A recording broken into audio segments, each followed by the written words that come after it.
ফাগুনে আগুন ছড়াচ্ছে শিমুল ফুল। শীত বিদায় হয়েছে প্রকৃতি থেকে। প্রকৃতিতে চলছে বসন্ত।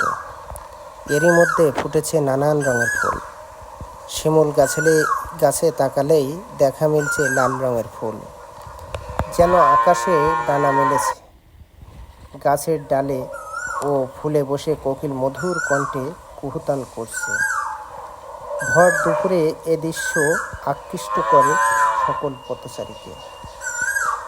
গ্রামের এই দৃশ্যটি এখন চোখ আটকে যায় সকল মানুষের।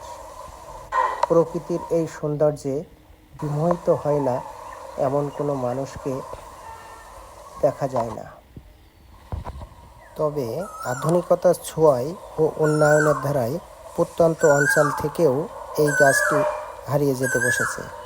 গ্রাম বাংলার পথে প্রান্তরে এখন আর এই ফুল তেমন চোখে পড়ে না।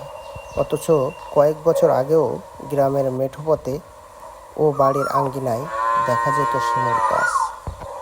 শিমুল ফুল শুধু সৌন্দর্য বর্ধন করে না, শিমুল গাছের রয়েছে নানা উপকারিতা। এর রয়েছে ভেষজ গুণ। পেটের পীড়াসহ নানা রোগে এ গাছের ছাল ব্যবহার করা হয়।